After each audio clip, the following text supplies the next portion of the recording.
Hello दोस्तों। सो आज हम जो स्टार्ट करने वाले हैं, it is all about parliament. जैसे हमने लास्ट टाइम प्रियम्बल को डिस्कस किया था प्रीलिम्स के पॉइंट ऑफ व्यू से with in around 15 to 20 minutes, वैसे ही हम ट्राई करेंगे कि पार्लियामेंट को जितना ज़्यादा कट शॉर्ट कर सकते हैं, क्योंकि काफ़ी ज़्यादा इम्पॉर्टेंट टॉपिक है। चाहे मैं मेंस की बात करूं, चाहे मैं यूपीएससी के प्रीलिम्स की बात करूं, और सिर्फ प्रीलिम्स तक ही बात नहीं रुकती है। इंटरव्यू में भी काफ़ी बार पार्लियामेंट जैसे टॉपिक से क्वेश्चंस पुट अप होते हैं, राइट। सो अभी जो हम कवर करेंगे, पार्लियामेंट को कवर करेंगे, सारे पीवाईक्यू एनालिसिस इसके अंदर मैं ट्राई करूँगा कि साथ साथ लेकर चलें, ताकि अगर मैं प्रीलिम्स के पर्सपेक्टिव से पढ़ रहा हूँ और मेरे पास ये वाले नोट्स हैं, so that is more than sufficient. ठीक है। So without wasting much time start करते हैं विद द टॉपिक पार्लियामेंट। अच्छा, पार्लियामेंट हमारे कॉन्स्टिट्यूशन के पार्ट 5 के अंदर मेंशन है। कहाँ पर मेंशन है? पार्ट 5 के अंदर, राइट। और इंडियन कॉन्स्टिट्यूशन के आर्टिकल 79 से लेके आर्टिकल 122 तक जितने भी आर्टिकल्स हैं वो सारे पार्लियामेंट से रिलेटेड हैं। वो एग्जैक्टली डील ही पार्लियामेंट के साथ करते हैं। और पार्लियामेंट इतना ज़्यादा इम्पोर्टेंट बना कैसे? क्या चीज़ थी कि भाई पार्लियामेंट इतना ज़्यादा इम्पोर्टेंट बन गया? भाई, लॉ कौन बनाएगा? पार्लियामेंट, है ना। लोगों को रिप्रेजेंटेशन कहाँ पर हो रही है? पार्लियामेंट में। लोगों के ओपिनियंस कहाँ पर शेप अप हो रहे हैं? पार्लियामेंट में। ठीक है। और अकाउंटेबिलिटी कौन मेंटेन करता है? Parliament, right. तो there are multiple number of things, और ये सिर्फ यहीं तक लिमिटेड नहीं है।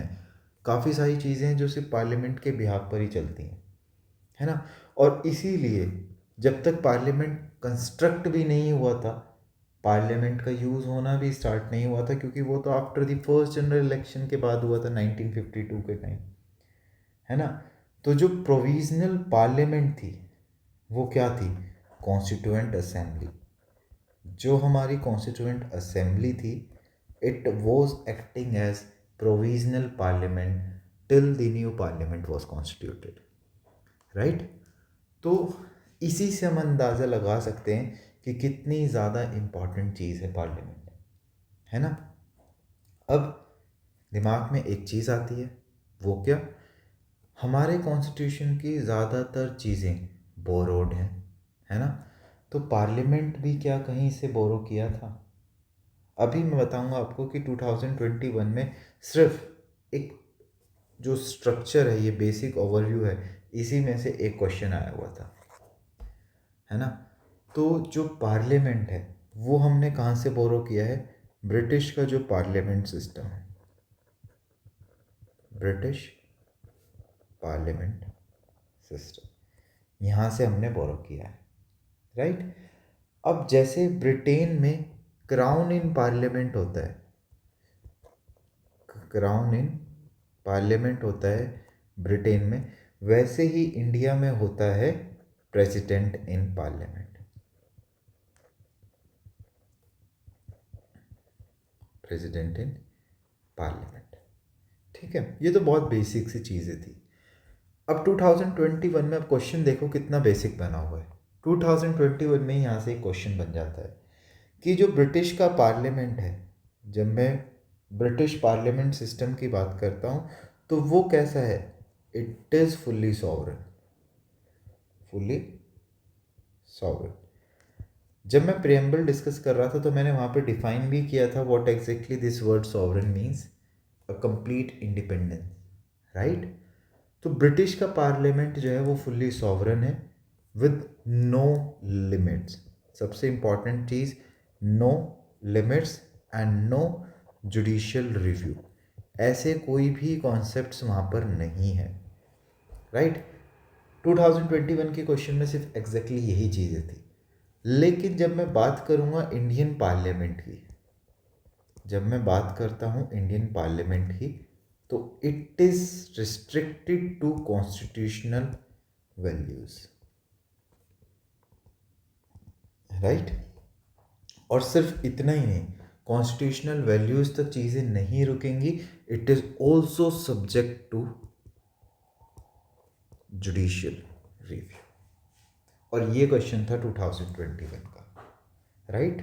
तो जस्ट एक बेसिक सा ओवरव्यू देखा हमने कि भाई जो हमारा पार्लियामेंट है वो कौन से पार्ट में मेंशन्ड है, कौन से आर्टिकल्स आते हैं, कहाँ से बोरो किया है, क्या क्राउन इन पार्लियामेंट वाला कॉन्सेप्ट था, क्या हमने इंडिया में डाला, what is that is president in parliament, क्या बेसिक चीज़ है कि भाई पार्लियामेंट की क्या नीड पड़ गई हमें, प्रोविजनल पार्लियामेंट क्या थी, फर्स्ट पार्लियामेंट कब इफेक्ट में आई, क्या ब्रिटिश की पार्लियामेंट कैसी है और इंडिया की पार्लियामेंट का कंपैरिजन हो गया। तो हमने थोड़ा सा मेंस पर्सपेक्टिव में भी देख लिया, अगर कल को मेंस में कोई क्वेश्चन इस तरीके से आता है तो हम कुछ वैल्यूज़ यहाँ से पुट अप कर सकते हैं। और सिर्फ इतने से ही पार्ट से एक क्वेश्चन 2021 में जब बना है तो होप सो 2026 27 कभी भी एक और क्वेश्चन यहाँ से बन सकता है, और इट कुड बी एनीथिंग। अब मूव ऑन करते हैं आर्टिकल 79 से, राइट। सारे आर्टिकल्स नहीं कवर करेंगे, जो जो मेजर आर्टिकल्स हैं जहाँ से थीम्स को अगर देखें और क्वेश्चन ज़्यादा पुटअप हो रहे हैं तो उन आर्टिकल्स को थोड़ा सा देखने की कोशिश करेंगे। जैसे आर्टिकल 79 की अगर मैं बात करूँगा, 2012 में बहुत ही सिंपल सा क्वेश्चन बना था, राइट। जब मैं आर्टिकल 80 की बात करूँगा तो 80 में 2012 में तो क्वेश्चन बना ही बना है, 2023 में भी एक क्वेश्चन बना था। आर्टिकल 81 की जब मैं बात करूँगा तो 2017 में क्वेश्चन बना था। तो आप देखोगे कि स्टार्टिंग के आर्टिकल से ही क्वेश्चन पुटअप हुए हैं, है ना। तो हर आर्टिकल कितना इम्पॉर्टेंट बन जाता है, और बहुत ही बेसिक से क्वेश्चन है, ऐसा नहीं है अगर आपको बस जस्ट हल्का सा बेसिक पता होगा तो आंसर हो जाएगा। जैसे आर्टिकल 79 की अगर मोटी मोटी अंडरस्टैंडिंग देखें तो वो कहता क्या है कि भाई there shall be a parliament, parliament exist होनी चाहिए। अब दिमाग में एक क्वेश्चन आएगा कि अच्छा 2012 में ऐसा क्या पूछ लिया उसने, है ना। तो क्वेश्चन बस सिंपल था, question it is related to parliament only, what exactly parliament consist of. तो जो पार्लियामेंट है यूनियन के लिए, it shall consist of a president and the two houses, और दोनों ही हाउसेस के बारे में हमें बहुत अच्छे से पता है, that is Lok Sabha and the Rajya Sabha. One is the house of people and another is council of state. When we just talk about Rajya Sabha तो ये अपर हाउस है और स्टेट और यूटीज को रिप्रेजेंट करता है। कैसा है? अपर हाउस है, स्टेट्स एंड यूटीज को रिप्रेजेंट करता है। और जब मैं बात करता हूँ लोकसभा की, तो लोकसभा लोअर हाउस है, और जो कॉमन लोग हैं, जो पीपल हैं इंडिया के, उनको ये रिप्रेजेंट करता है।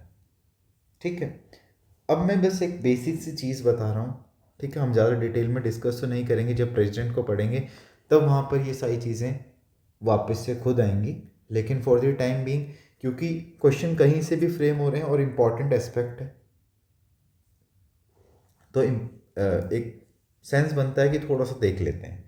जब मैं प्रेसिडेंट की बात करता हूँ, मेंबर तो नहीं होता कोई भी हाउस का, not a member of either of the house, but is an essential part of the parliament. तो ऐसा करता क्या है प्रेसिडेंट? पावर्स बाद में देखेंगे, जस्ट मैं ओवरव्यू दे रहा हूँ कि कोई भी बिल लॉ नहीं बनता अंटिल प्रेसिडेंट उसको साइन कर दे, प्रेसिडेंट उसको असेंट दे दे। जो प्रेसिडेंट है वही समन करता है, प्रोरोग करता है, डिसॉल्व करता है लोकसभा को। अच्छा, अब कई बार कंफ्यूजन आएगा कि भाई समन क्या है, प्रोरोग क्या है, डिसॉल्व क्या है। अभी जब आगे टर्म्स पे आएंगे, जब लोकसभा को देखेंगे तो वहाँ पर ये क्लैरिटी मिल जाएगी, राइट। और ये ही प्रेसिडेंट जो है दोनों ही हाउसेस को एड्रेस करता है। अच्छा, कभी ऐसा भी होता है इमरजेंसी के टाइम पे कि भाई पार्लियामेंट तो डिसॉल्व हो गई हमारी, पार्लियामेंट सेशन में नहीं है, तो ऐसे मौके पर प्रेसिडेंट जो है ऑर्डिनेंसेस इशू करता है और उसका इफ़ेक्ट बिल्कुल एक लॉ की तरह होता है।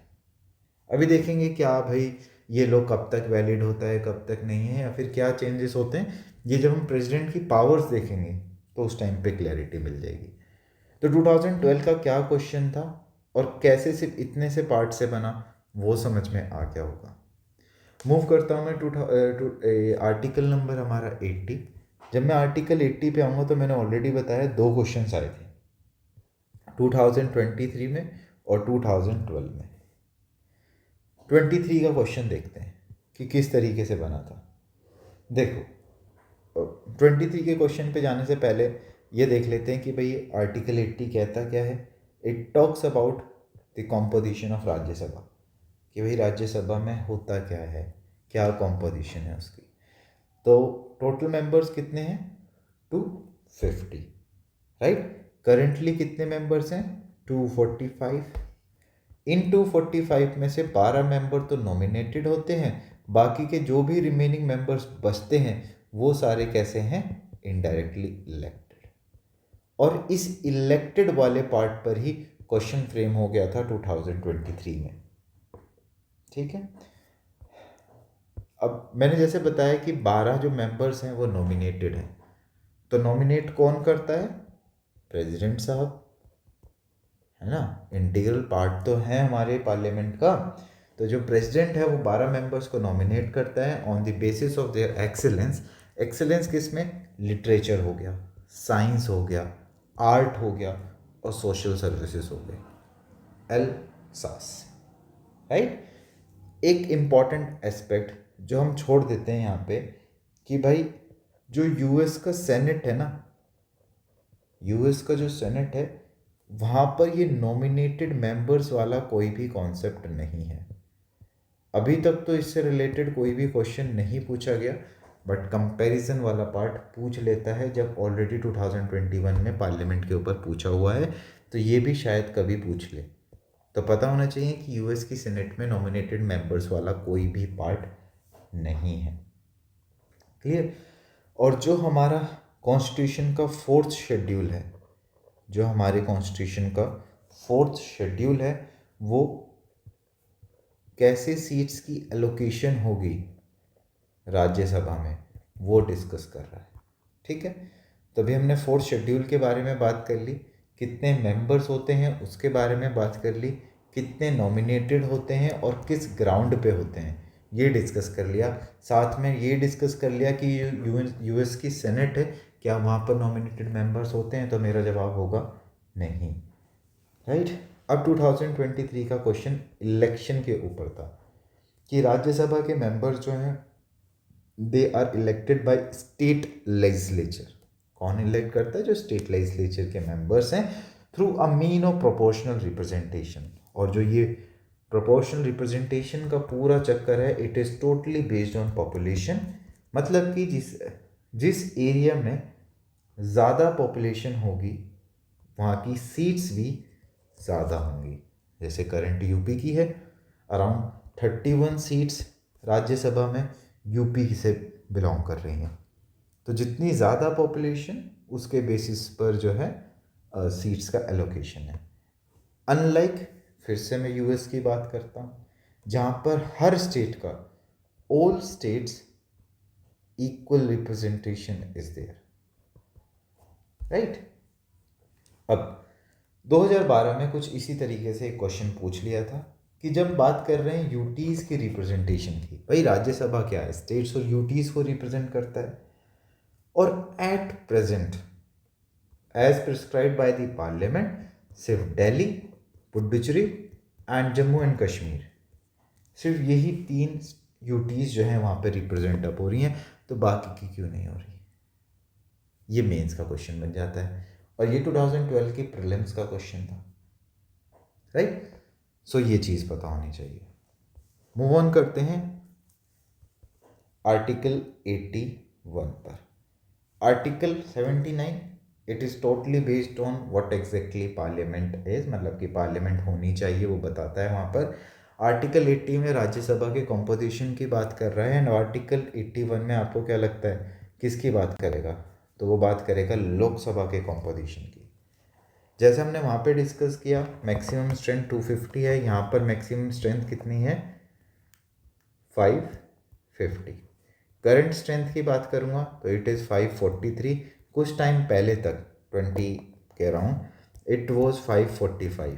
तो ये 2 मेंबर्स हैं, ये कौन हटा दिए गए, ये बताते हैं जो एंग्लो इंडियन कम्युनिटी थी, एंग्लो इंडियन कम्युनिटी के जो मेंबर्स होते थे, जिनको कौन नॉमिनेट करता था, प्रेसिडेंट, इनको अब हटा दिया गया है through which amendment act, through 104th amendment act 2020।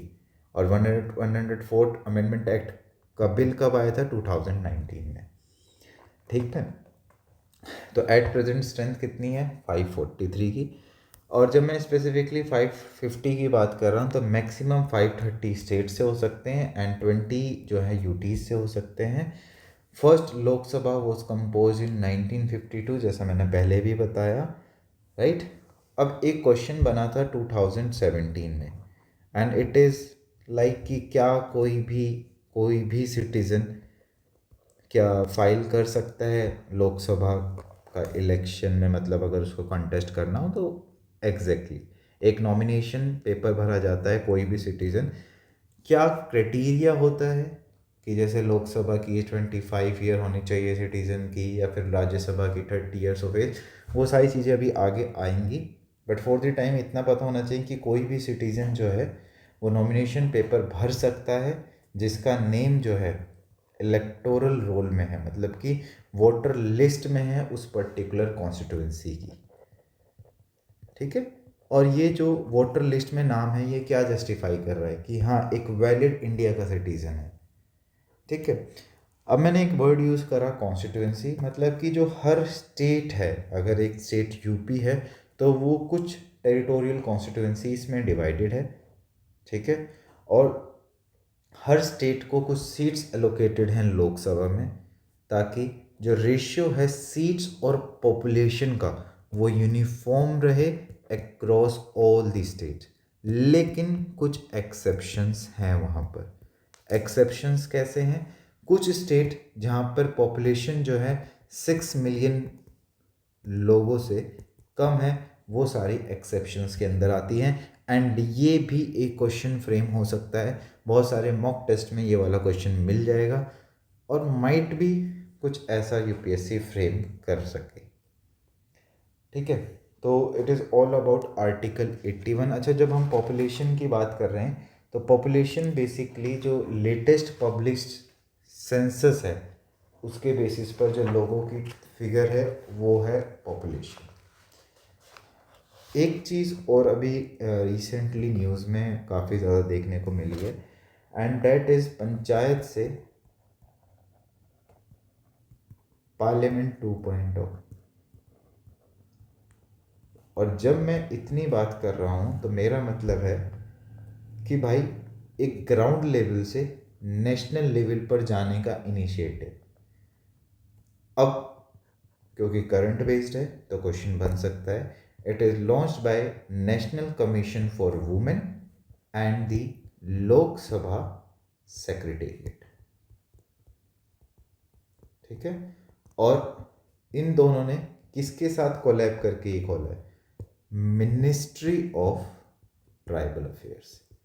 Main M क्या है कि जो इलेक्टेड वुमेन रिप्रेजेंटेटिव्स हैं फ्रॉम विच कैटेगरी? एसटी।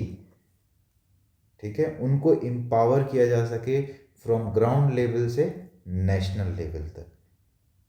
ठीक है, इतना हो गया। आर्टिकल 80 हो गया, 81 हो गया, and now let's move to article 82 जो कि रीएडजस्टमेंट की बात करता है आफ्टर ईच सेंसस, है ना। हर सेंसस के बाद पार्लियामेंट जो है अथॉरिटी डिटरमाइन करती है और वो एक प्रॉपर वे डिस्क्राइब करती है कि कैसे सीट एलोकेशन होगा, कॉन्स्टिट्यूंसीज का जो ये रीएडजस्टमेंट होना है ये कैसे होगा लोकसभा के लिए। और अकॉर्डिंगली जो हमारी पार्लियामेंट है उन्होंने डीलिमिटेशन कमीशन, लास्ट टाइम भी काफ़ी ज़्यादा न्यूज़ में था, डीलिमिटेशन कमीशन एक्ट जो है वो 4 बार इनेक्ट किया गया। ठीक है, अब ये क्वेश्चन 2024 का ही है कि भाई डीलिमिटेशन कमीशन एक्ट के ऊपर कि भाई वो कितनी बार जो है उसके ऊपर चेंजेस आए गए, तो वो 4 टाइम्स हुआ, 1952, then 1962, then 1972 and the last is 2002। तो बहुत ही ईजी है इसको याद रखना, 52, 62, 72 एंड 02। तो इतना ज़्यादा मुश्किल नहीं था, एंड यही यूपीएससी ने 2024 में पूछ लिया। तो ये हमें क्या शो करता है कि यूपीएससी जो है, जब हम हार्ड क्वेश्चंस को ट्राई करते हैं मॉक्स में, तो यूपीएससी हमें ये दिखा देता है कि भाई हम जो क्वेश्चन पूछते हैं बस उसके लिए बेसिक अंडरस्टैंडिंग होनी बहुत ज़रूरी है, एंड आप आंसर कर लोगे। ठीक है, तो होता क्या है, ये तो डीलिमिटेशन कमीशन की हमने बात कर ली। होता क्या है कि 42nd अमेंडमेंट एक्ट होती है, जिसको मिनी कॉन्स्टिट्यूशन भी कहा गया था। It was during the emergency, right. और इन्होंने सीट एलोकेशन को फ्रीज कर दिया और कॉन्स्टिट्यूशन बाउंड्रीज को एट द 1971 सेंसस टिल 2000। फिर उसके बाद होती है 84th अमेंडमेंट एक्ट, कब, 2001 में। और वो इस फ्रीज को, जो कि 2000 तक था, इसको 2026 तक एक्सटेंड कर देती है, बट रीएडजस्टमेंट अलाउ करती है on the basis of 1991 census, right. तो ये जो पार्ट है, जो हम काफ़ी बार देखते हैं कि भाई 2026 में सेंसस होगा ये, एंड जो बाउंड कॉन्स्टिट्यूंसीज के फॉर्मेशन है, सीट बढ़ेगी, ये होगा, तो वो सारी चीज़ें यहाँ से आ रही हैं।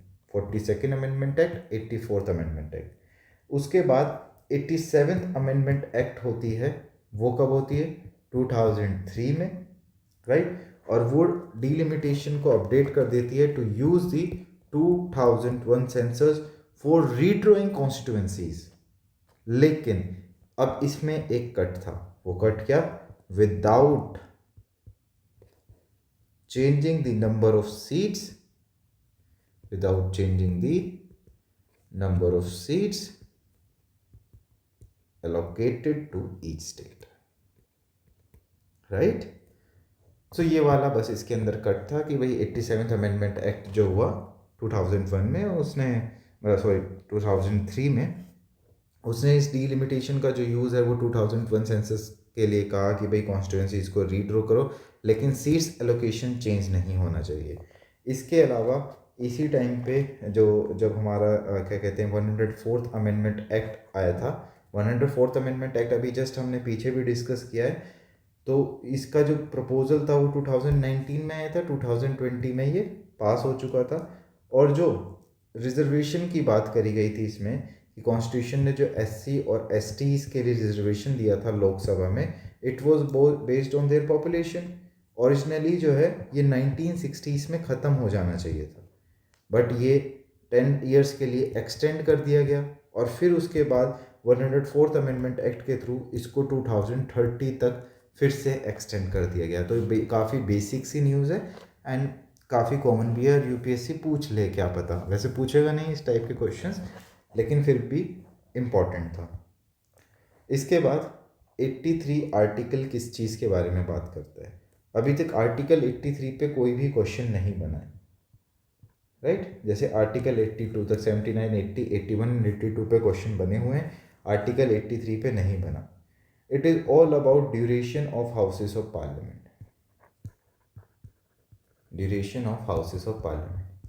चांसेस हैं इसके ऊपर क्वेश्चन बन जाए, क्योंकि आर्टिकल सिर्फ 83 पे क्वेश्चन नहीं है, आर्टिकल 84 पे फिर से क्वेश्चन है, राइट। तो जैसे दोनों ही हाउसेस की बात कर लेते हैं, ये मैं राज्यसभा लिख लेता हूँ, ये मैं लोकसभा।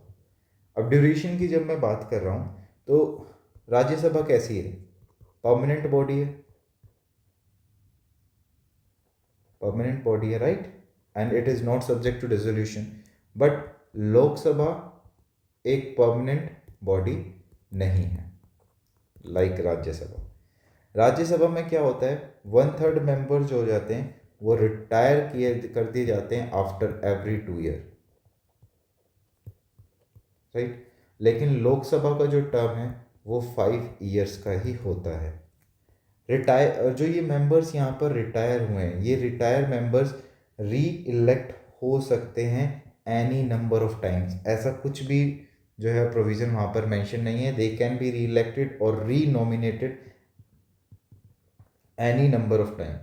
और जो प्रेसिडेंट है यहाँ पर लोकसभा में जो प्रेसिडेंट है वो डिसॉल्व कर सकता है लोकसभा को, और ये जो एक्शन है डिसॉल्यूशन का, ये कोर्ट में चैलेंज नहीं किया जा सकता। ये इम्पॉर्टेंट है हमारे लिए, can not be challenged in court. तो ये पॉइंट ही इम्पॉर्टेंट था बस यहाँ पर। और एक ये वाला पॉइंट कि they can be reelected slash renominated any number of time. और जो ऑफिशियल टर्म है राज्यसभा के मेंबर्स का वो 6 ईयर्स का है। It is as provided by RPA act, RPA 1951, representation of the people act 1951। अच्छा, लोकसभा की अगर हम बात करते हैं तो during the term of national emergency के टाइम पे जो पार्लियामेंट है उसको एक्सटेंड किया जा सकता है एक बार में 1 साल के लिए, राइट। और कितनी बार भी कर सकते हैं, फॉर एनी लेंथ। बट अगर इमरजेंसी एंड हो जाए, अगर इमरजेंसी ख़त्म हो जाए तो 6 महीने से ज़्यादा एक्सटेंड नहीं कर सकते। तो ये कुछ पॉइंटर्स हैं जो हमें पता होने चाहिए। फॉर द नेक्स्ट सेशन हम स्टार्ट कर देंगे विद 84th पार्ट, जिसमें हम क्वालिफिकेशन की बात करेंगे। एंड क्वालिफिकेशन वाले पार्ट में ही 2017 में क्वेश्चन आया था, राइट। So thank you.